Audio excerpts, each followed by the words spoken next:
राष्ट्रगीत वंदे मातरम के 150 वर्ष पूरे होने पर शुक्रवार को भिवानी के पंचायत भवन में जिला स्तरीय कार्यक्रम का आयोजन किया गया, जिसमें राष्ट्रीय गीत वंदे मातरम का 9:50 बजे सामूहिक गायन हुआ। कार्यक्रम के दौरान प्रधानमंत्री नरेंद्र मोदी और मुख्यमंत्री नायब सिंह सैनी का लाइव संदेश दिखाया गया। इस दौरान वंदे मातरम पर आधारित एक प्रदर्शनी भी लगाई गई, जिसका कार्यक्रम में शामिल होने वाले लोगों ने उत्सुकता के साथ अवलोकन किया।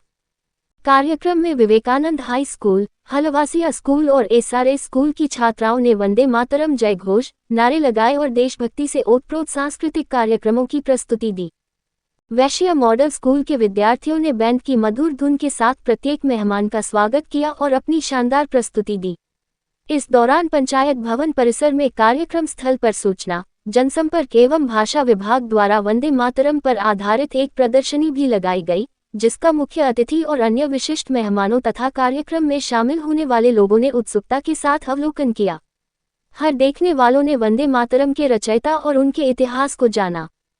भिवानी महेंद्रगढ़ लोकसभा सांसद चौधरी धर्मवीर सिंह ने वंदे मातरम पर प्रकाश डालते हुए कहा कि वंदे मातरम केवल एक के गाना नहीं, बल्कि यह हमारे देश का यशगान है।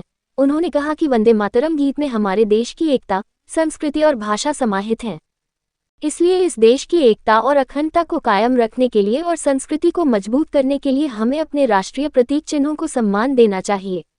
ये हमारा सौभाग्य है कि हम देश के प्रधानमंत्री नरेंद्र मोदी जी के नेतृत्व में वंदे मातरम के 150वें वर्ष को एक उत्सव के रूप में मना रहे हैं। उन्होंने कहा कि हमें देश के प्रति अपने फर्ज को कभी नहीं भूलना चाहिए। इस मौके पर भिवानी के विधायक घनश्याम सर्राफ ने कहा कि वंदे मातरम देश की सांस्कृतिक विरासत और एकता का प्रतीक है। ये देश के प्रति कर्तव्य की भावना को प्रबल करता है। उन्होंने कहा कि यह राष्ट्रीय गीत भारत की छवि को उकेरता है। ये गीत हमें इस बात का एहसास दिलाता है कि हमें अपने राष्ट्र के प्रति समर्पित रहना चाहिए। उन्होंने कहा कि इस गीत ने देशवासियों में देश की आज़ादी के लिए नई चेतना का संचार किया और हर देशवासी में नई ऊर्जा भरी। उन्होंने कहा कि इस गीत की प्रासंगिकता कभी खत्म नहीं होगी। उन्होंने कहा कि भारत के प्रधानमंत्री नरेंद्र मोदी की सोच है कि देश के हर नागरिक को हमारी आज़ादी के लिए अपना योगदान देने वालों के बारे में जानकारी हो। इसलिए इस तरह के देशभक्ति से ओतप्रोत करने वाले कार्यक्रम आयोजित किए जा रहे हैं। इस मौके पर एसडीएम महेश कुमार ने कहा कि वंदे मातरम एक शब्द नहीं, मंत्र व ऊर्जा है। वंदे मातरम हमें इतिहास में ले जाता है। वंदे मातरम हमारे आत्मविश्वास से भविष्य को नया हौसला देता है। जी सर, क्या कहेंगे? आज जो कार्यक्रम किया गया है, प्रशासन भी साथ में था। जैसा कि आपको विदित है कि जो वंदे मातरम जो हमारा राष्ट्रीय गीत है, इसके 150 वर्ष पूरे हो चुके हैं। इसी की उपलक्ष्य में ही देश भर में ये कार्यक्रम आयोजित किया जा रहा है। इसका मुख्य उद्देश्य जो हमारे जो युवा है, जो नई पीढ़ी है, उनको स्वतंत्रता के दौरान हमने जितने भी कष्ट झेले हैं हमारे आज़ादी के मतवालों ने, तो उनके जीवन यापन, उनकी परिस्थितियों के बारे में और उन्होंने कितना बलिदान दिया है, उसके बारे में हमारी युवा पीढ़ी को जागृत करने के लिए एक ये अभियान आरंभ किया गया है, जिसके उपलक्ष्य में आज पहले दिन हमारे यहाँ पे जो जिला स्तरीय जो कार्यक्रम था उसका आयोजन किया गया है। सर, कितने पर्यटन तभी विकसित या सुदृढ़ हो सकता है जब उसकी जो जनता है, लोग उनमें राष्ट्रीय भावना जागृत हो। तो उसी उपलक्ष्य में, उसी को देखते हुए इस प्रकार के कार्यक्रम जो है, जिनमें जो हमारी आज़ादी के जो केंद्र बिंदु रहे हैं, जो स्लोगन्स हैं, उनको अगर हम फॉलो करते हैं तो नो डाउट जो हमारी नई जनरेशन है वो भी इससे प्रेरित होगी, देश के लिए कार्यक्रम तो हमारा रहेगा। एक सप्ताह कार्यक्रम है, अलग अलग जो स्कूल्स हैं, कॉलेजेस हैं, इंस्टीट्यूशंस हैं, उनमें ये कार्यक्रम चलता रहेगा। ठीक है जी, आज जो कार्यक्रम आयोजित किया गया है, इसको लेकर क्या कहना चाहिए? वंदे मातरम की 150वीं जयंती, उसके उपलक्ष्य में ये कार्यक्रम किया गया है। इसमें हमारे सभी प्रशासनिक अधिकारी, हमारे जिलाध्यक्ष व अन्य अधिकारीगण भी इसमें शामिल हुए और एक लक्ष्य है इसका 2047 तक का विकसित करने का एक लक्ष्य है। उसके आधार पे हम आगे बढ़ रहे हैं।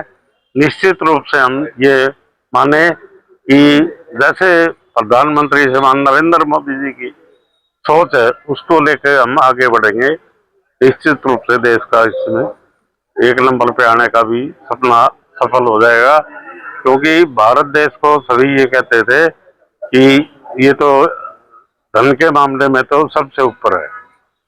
सोने चांदी की भाई चौकों के अंदर ये अंग्रेज के इतिहासकारों ने भी लिखा है और ये कुछ मुस्लिम इतिहासकार भी है, उन्होंने भी ये लिखा है कि सोने चांदी के भंडार प्रत्येक घर के बीच में लगे रहते थे, चौक में लगे रहते थे।